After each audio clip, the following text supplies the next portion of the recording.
Hello students, good evening. Welcome to our channel advance history. तो आज हम advance history से करेंगे विजयनगर साम्राज्य।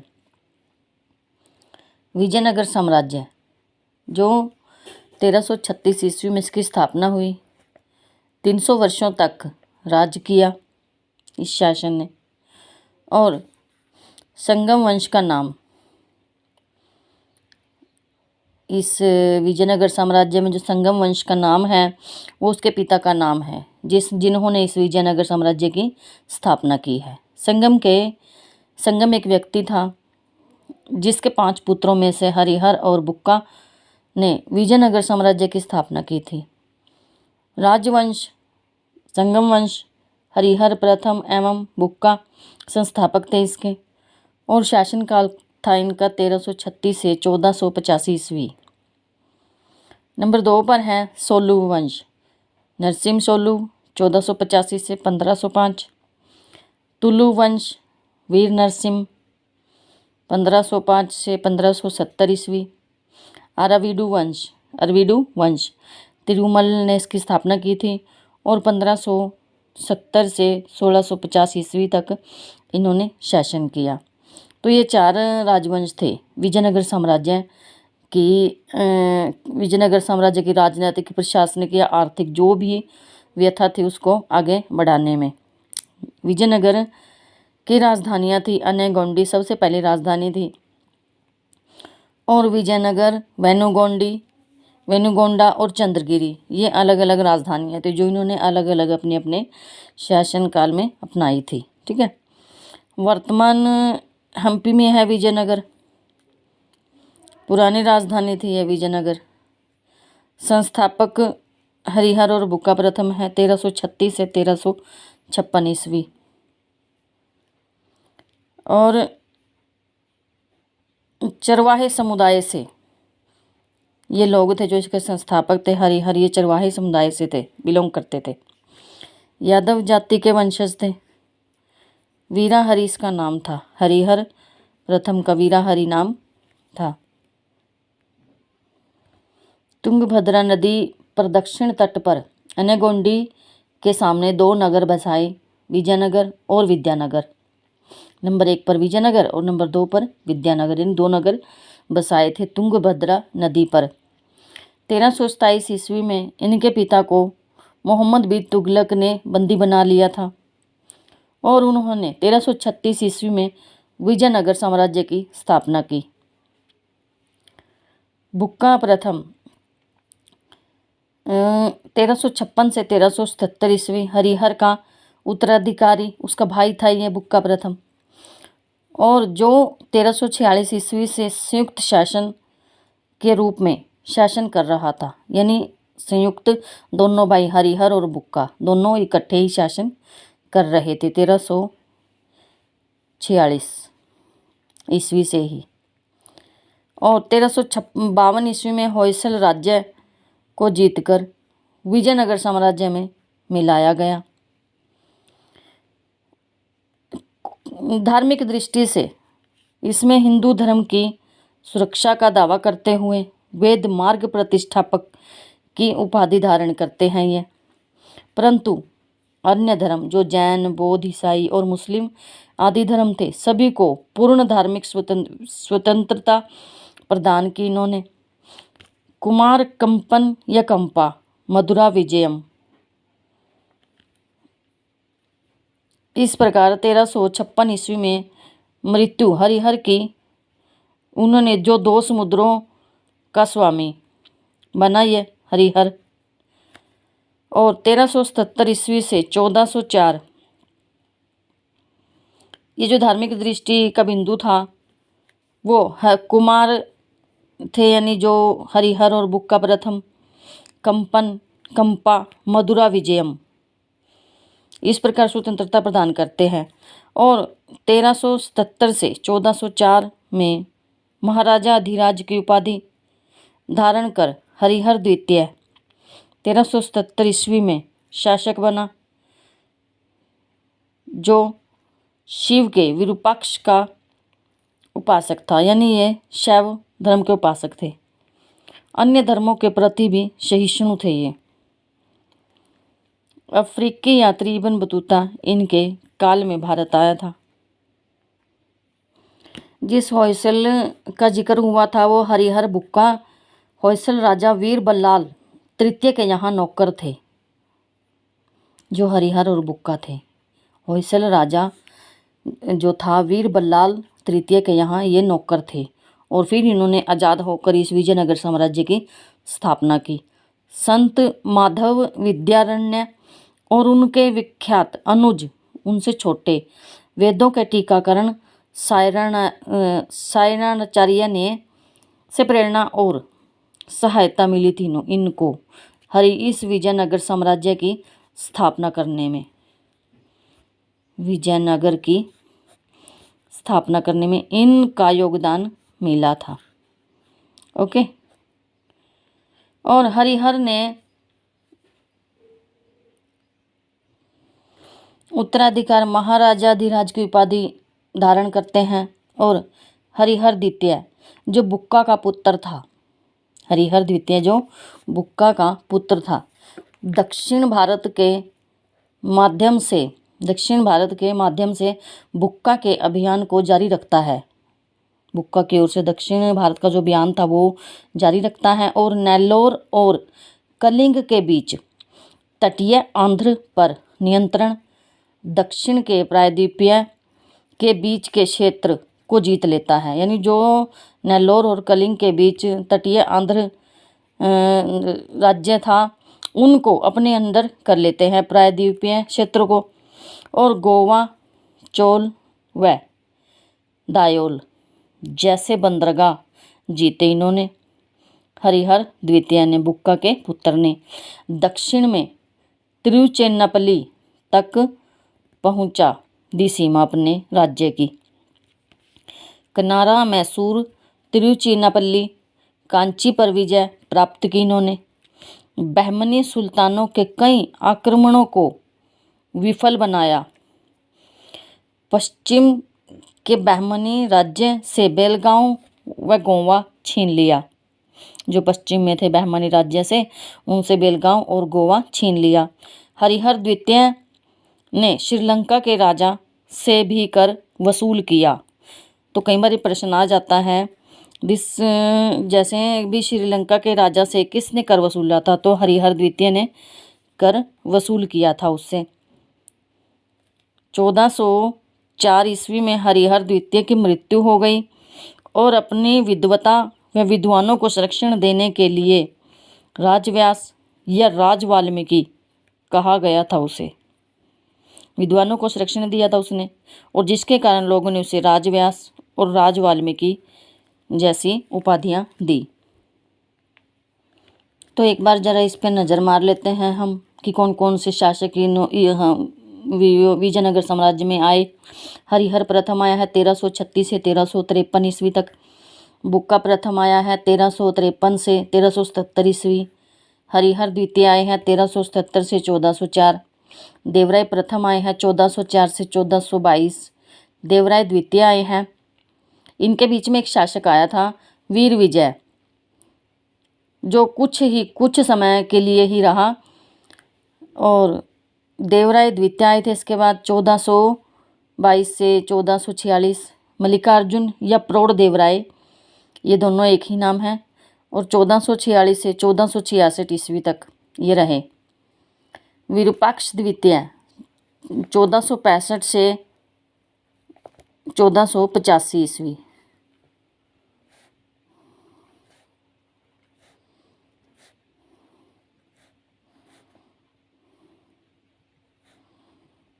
ठीक है। तो हरिहर द्वितीय का पुत्र 1404 ईस्वी पर सिंहासन पर बैठता है विरूपाक्ष प्रथम। हरिहर द्वितीय का पुत्र 1404 ईस्वी पर पुत्र बैठता है, और अपने ही भाई बुक्का द्वितीय द्वारा अपदस्थ कर दिया गया। जो बुक्का द्वितीय था उसने इसको हटा दिया गद्दी से, और इस प्रकार उसका शासन काल अल्पकालीन था, कुछ समय के लिए ही था। बुक्का द्वितीय 1404 ईस्वी से 1406। बुक्का का पौत्र था, जो केवल 2 वर्ष तक ही उन्होंने शासन किया और विरूपाक्ष ने उसका विद्रोह किया। जो विरूपाक्ष था, ये उसने बुक्का प्रथम के पुत्र का भी विरोध किया।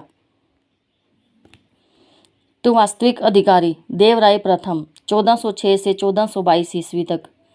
तो इसे वास्तविक अधिकारी उत्तराधिकारी इसलिए कहा जाता है क्योंकि इसने कुछ लंबे समय तक शासन किया और विजयनगर साम्राज्य में कुछ ऐसे फेरबदल किए, जैसे फिरोज शाह के आक्रमण का इसने सामना किया।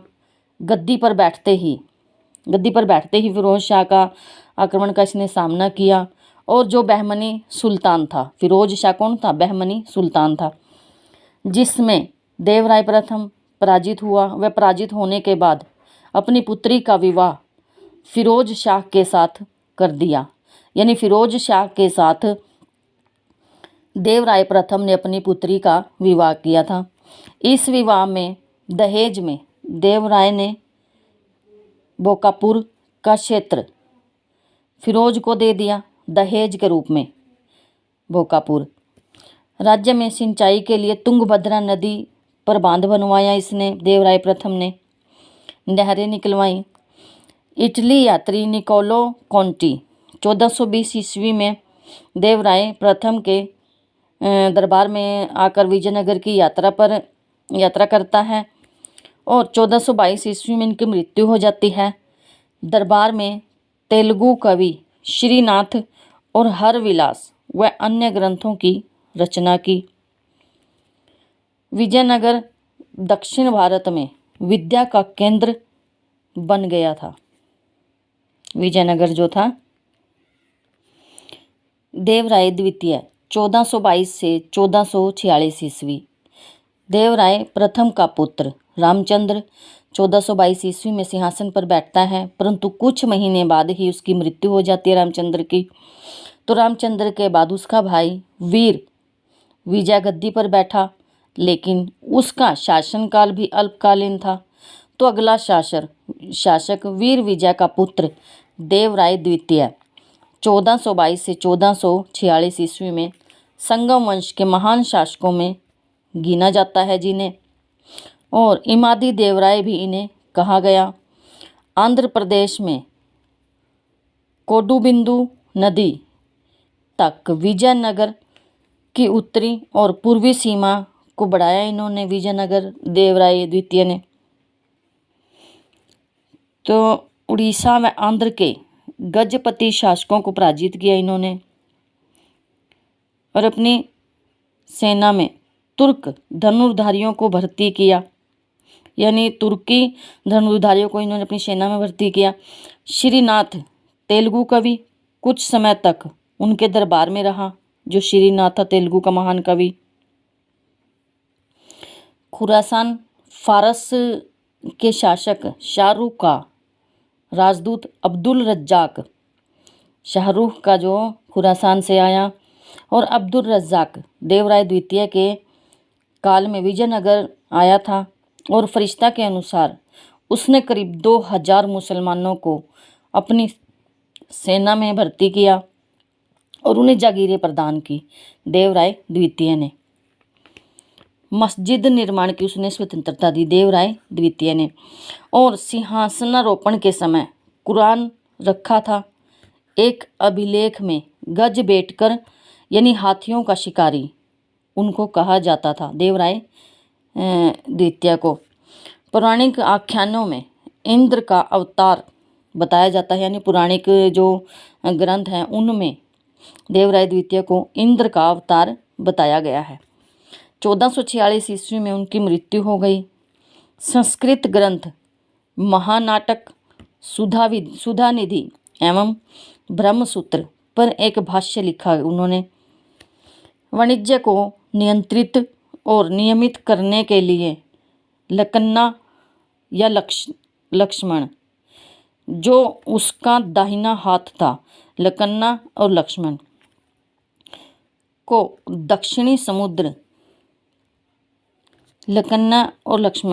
दक्षिण का स्वामी बना दिया और विदेशी व्यापार का भार उन्हें सौंप दिया। तो उसके बाद 1446 ईस्वी से 1465 ईस्वी में मल्लिकार्जुन आ जाते हैं। देवराय द्वितीय का जो पुत्र था मल्लिकार्जुन विजयनगर साम्राज्य का स्वामी बनता है। अगला, इसे प्रौढ़ देवराय भी कहा जाता है। अपने समय में सामंतों को अपने वश में रखने में असफल रहा ये, यानी सामंत इसके वश में नहीं थे। उड़ीसा और बहमनी के आक्रमणों में उदयगिरी किले पर अधिकार कर लिया इसने। उड़ीसा के गजपति शासकों ने बुरी तरह इन्हें पराजित किया था। कुछ समय के बाद चंद्रगिरी के नरसिंह सोलू ने सिंहासन उससे छीन लिया था। चंद्रगिरी के नरसिंह ने सुलू ने इससे सिंहासन छीन लिया और नरसिंह सुलू मल्लिकार्जुन का सामंत था। उसके सामंत ने ही इसके खिलाफ विद्रोह कर दिया और विद्रोह करके उससे गद्दी छीन ली। हार के अपमान को न सह पाने के कारण 1465 में इनकी मृत्यु हो जाती है।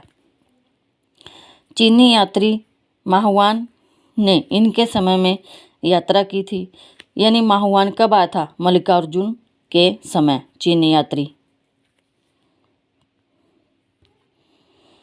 विरूपाक्ष द्वितीय 1465 से 1485 संगम वंश का अंतिम शासक था। मल्लिकार्जुन के उत्तराधिकारी विरूपाक्ष द्वितीय के शासनकाल में विजयनगर से गोवा, कोंकण और उत्तरी कर्नाटक के कुछ भाग अलग हो गए।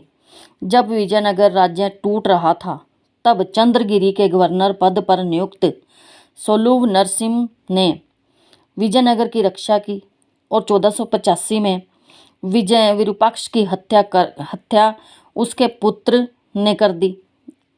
यानी जो ये था नरसिंह था, इसके पुत्र ने विरूपाक्ष की हत्या कर दी और मत के अनुसार विरूपाक्ष की हत्या उसके दुराचारी होने के कारण उसके बड़े पुत्र ने की थी, ऐसा मत है, यानी ऐसा माना गया है। पुर्तगाली यात्री नूनीज के अनुसार विजयनगर में चारों ओर अराजकता और अशांति का माहौल था इनके काल में। इन्हीं परिस्थितियों का फायदा उठाकर सोलू सेनानायक, नरसा नायक भी कहा जाता है जिन्हें, ने राजमहल पर कब्जा कर लिया। नरसा नायक ने सोलू नरसिंह को राजगद्दी पर बैठने के लिए निमंत्रण दिया। इस घटना को इतिहास में प्रथम बला प्रहार कहा गया है, यानी पहला ऐसा बल प्रहार किया गया कि एक सेनानायक ने ही गद्दी छीन ली। वंश सोलू नरसिंह 1485 से 1491। जब आपका किसी भी राज्य पर नियंत्रण या सत्ता पर नियंत्रण या सेना पर नियंत्रण खो जाता है तो उससे उसका शासन कुछ समय के लिए क्या सदा के लिए ही उसके हाथ से छूट जाता है। तो उसके बाद ये वंश सोलू वंश नरसिंह ने इसकी स्थापना की थी 1485 ईस्वी से 1491 ईस्वी तक। ये दूसरा राजवंश है। 6 वर्षों के शासनकाल में आंतरिक विद्रोहों को समाप्त किया इन्होंने और उड़ीसा के गजपति शासक पुरुषोत्तम ने सोलू को पराजित कर बंदी बना लिया। साथ ही उदयगिरी के किले पर कब्जा कर लिया। उदयगिरी के किले पर इन्होंने कब्जा कर लिया। बंदी जीवन से मुक्त होने के बाद कर्नाटक के तुलुव प्रदेश को इन्होंने जीता। अरब से होने वाले घोड़ों के व्यापार को पुनः प्रारंभ किया। 1491 ईस्वी में सोलू नरसिंह की मृत्यु हो गई और मृत्यु के बाद बड़े पुत्र इतिम्मा ने नरसा नायक के संरक्षत्व में शासन किया, यानी नरसा नायक के संरक्षण में साम्राज्य का उत्तराधिकारी बना दिया। उसकी अल्प व्यस्तता के कारण, यानी ये भी छोटा था वो अवस्था में, और लाभ उठाकर सेनानायक नरसा नायक ने उसे बंदी बना लिया और उत्तर भारत पर अधिकार कर लिया। वह स्वयं शासक बन गया। इमाडी नरसिंह को नरसा ने पेडन्ना किले में कैद कर दिया। पेडन्ना नाम के किले में कैद कर दिया इसको, इमादी नरसिंह को। 12 और से 13 वर्ष के शासनकाल में नरसा ने रायचूर, दोआब के अनेक किलों पर अधिकार किया। बीजापुर, बीदर, मदुरा, श्रीरंगपट्टनम के शासकों के विरुद्ध किए गए अभियानों में सफल अभियान रहा, यानी इनमें वो जीत गया। बीजापुर के बीजापुर के जो संरक्षक थे प्रताप रुद्रदेव को भी परास्त कर दिया इन्होंने। चोल, चेर और पांड्या शासकों को विजयनगर की अधीनता स्वीकार करने को विवश कर दिया नरसा ने, और अपने अधीन उनको कर लिया। 1505 ईस्वी में इमाड़ी नरसिंह की हत्या नरसा नायक के पुत्र वीर नरसिंह ने कर दी और इनकी मृत्यु के बाद सोलू वंश का अंत हो गया, यानी आखिरी शासक बचा था सोलू वंश का। और इसके बाद आता है तुलु वंश 1505 से 1570 ईस्वी। वीर नरसिंह संस्थापक थे इसके तुलु वंश के। 1509 में वीर नरसिंह की मृत्यु हो जाती है और उसका अनुज यानी उसका छोटा कृष्ण देवराय उससे छोटा उसका भाई कृष्ण देवराय सिंहासन पर बैठते हैं। कृष्ण देवराय जो वैष्णव धर्म को मानते थे 1509 से 1529 ईस्वी तक के महान शासकों में इनको गिना जाता है। पुर्तगाली यात्री डोमिंगो पायस इनके काल में आते हैं। अबूबकर बाबर ने अपनी आत्मकथा बाबरनामा में कृष्ण देवराय को भारत का सर्वाधिक शक्तिशाली राजा बताया है। उन्होंने हजारा मंदिर, विट्ठल मंदिर बनवाया। इनका काल तेलुगु साहित्य का सुनहरा काल माना गया। तेलुगु, संस्कृत, कन्नड़, तमिल कवियों की रचनाएं इनके शासनकाल में की।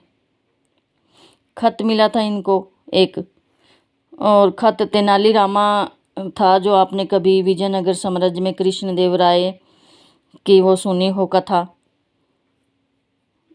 तो उसके खत के अनुसार विजयनगर साम्राज्य की एक कहानी है स्पेशल, जो प्लीज़ मैं आपको नहीं सुना सकती अब।